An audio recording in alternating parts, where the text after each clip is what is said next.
listen to your real estate agent as long as your real estate agent knows what they're talking about. Real Estate Radio Boston with financial expert Rick Shear of MSA Mortgage. The premise of starting the show was to be Mythbusters and sort of take out some of the fallacies out of the process. And legal professional Ali Alavi of Alavi Braza PC. It's a transaction for us, but it's someone's home for them. It's someone that has saved up all of their money, who has been renting for so long. It's the American dream. It's all of that. The show that brings you the most up-to-date news in the housing market, week after week. Is you can essentially tighten the timelines so that in the eyes of a seller, it's going to look as though it's cash. What I miss in Heights, I make up in person. Why aren't you talking to me today? Yeah, you just get me fired up. I do. I want to get you fired up. Good thing my wife doesn't listen to the show or she'll have a conversation with Don't me. be jealous. Don't be a hater. There's no need to be a hater. Here are your hosts, Rick Shear and Ali Alavi.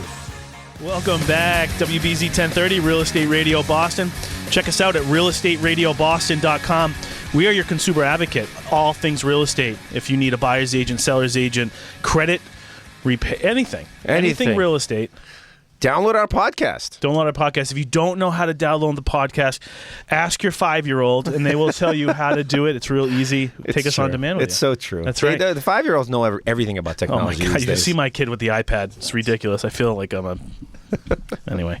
Adam Shamus, Keller Williams out of Newton. Welcome to the show. Thank you. It's very nice to be here. Thanks so much for taking the time. I know you're extremely busy. You work in a really great marketplace. Tell us a little bit about your business, how long you've been doing it, and what markets do you cover?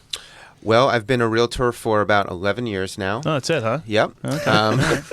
I started at a mom and pop shop in Jamaica Plain, and then I moved over to another company for about 7 years, and I've been with Keller for the last almost four years now. You know, Keller Williams has a tremendous brand. It's a very, very well recognized brand. Mm-hmm. What is it about Keller Williams that sort of drew you to them, and what sort of distinguishes? Because there's so many brands, so many different companies out there. Well, for me, I was very happy in my other company, but what I discovered about Keller Williams is they really encourage the agents to build their business how they want to build it. Interesting. To be their brand. So instead of looking at it like a job, at Keller you're really encouraged to look at your business as your business, and you're the CEO of your own company.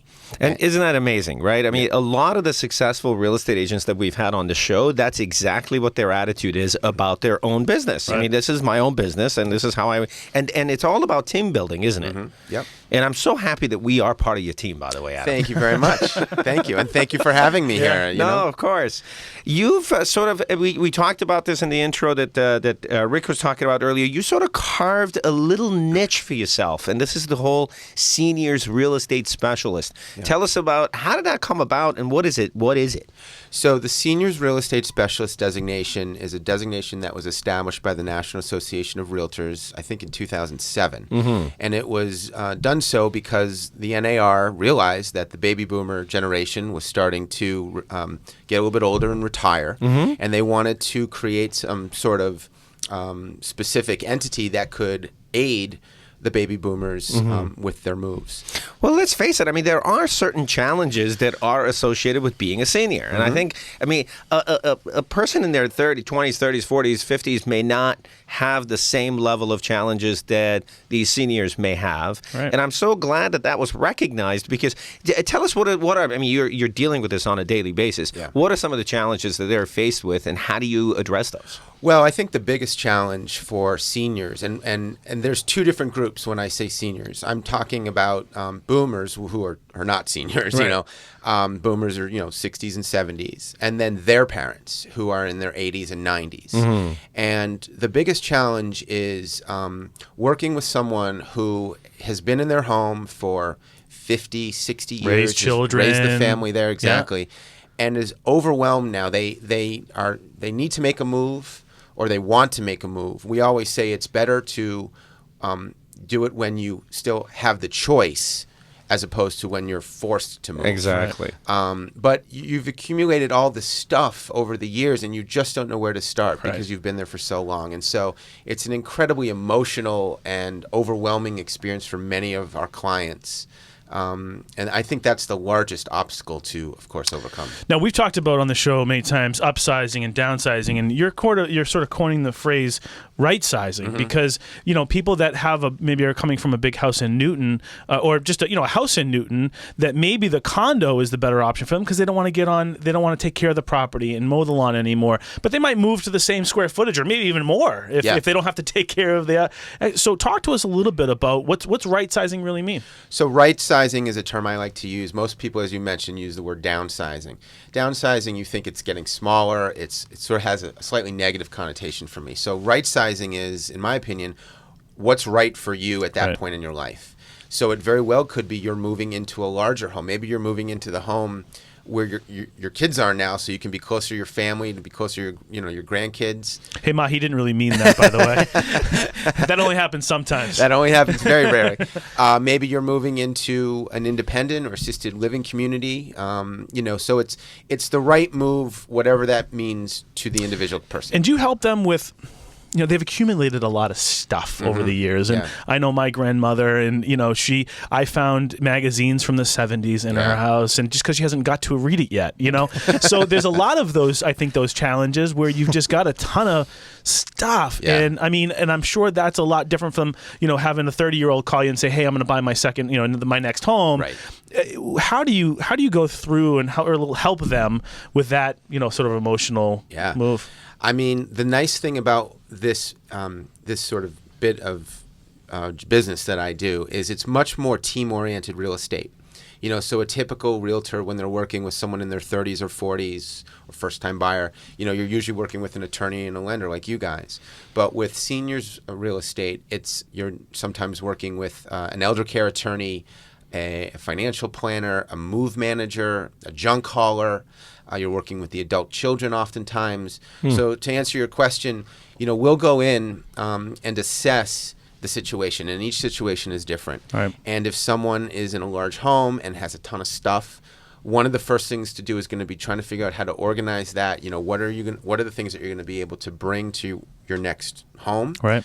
And then what are we going to do with everything else? And as an SRES, I have a lot of connections to move managers, to organizers, to people who work in that industry. So it's no joke. This isn't just something you took an hour class on just to get this. So Right. Literally, there's a lot more moving parts. Yes. that. So if someone is looking to move maybe their parents from one place to another, just calling just a random real estate agent that maybe you're seeing their signs in town might not be the best fit. In fact, you may even be doing them a disservice, quite frankly. Right. Yeah. We had Josh Altman on the show, star of the $1 Million Listing. We went to high school together. Ah, very good. Oh, really? Yeah. And he was one of the. How was he in high school? Come on. Don't answer that. Right. Yeah. All right. We want to back on He the was show there. at some point. Yeah. He showed up once in a while. Yeah. But he Sorry, was also Ollie. no, it's okay. He was a guest speaker at the Greater Boston Association of Realtors Roadshow. Yeah. And one of the stories that he actually shared with the audience was the fact that he was invited to go into this elder person's home, and every sort of nook and cranny of the place had a memory associated with it. Right. But he had sort of disconnected himself with his home, and he basically said, "Yeah, this is a teardown." And he never got the listing. It was one of the few times I haven't gotten a listing. I'm assuming that there is challenges associated with having to go in a senior individual's home and be emotional, be respectful of the fact that they have memories everywhere. Yeah. How do you consult these clients in terms of what the fair market value is, the amount of improvement that property may need? Well, that's a great question, and that brings up a very important point. One of the reasons I'm an SRES is because in order to be a successful seniors real estate specialist, you do need to have a certain skill set and a certain personality. Josh is a great agent. He does a ton of business. But like so many other agents who are, I say, go, very fast paced. It's just, I want this listing, I want to sell it. My skill set's a little bit different. I really like to get to know my clients. I like to hear their stories and understand where they're coming from. And as a good seniors real estate specialist, you really have to be a good listener and very patient. Sure. And so to answer your question, when we first take a consult with a potential client, we want to know, what's going on, what their situation is. Are they looking to move right away? Are they just starting the process and maybe they're a year or two away? It's always what's in the best interest of the client. And so we get to know and understand these stories. We listen to them. And then we, when it comes to pricing a home, I mean, just like any other home, you do have to be honest with your clients. Yeah, it's down to the numbers. It's down to the numbers. A lot of times, like in many other clients, oh, my home's worth $1 million when it's really not. And so it's showing folks the comps, explaining, what the home is worth.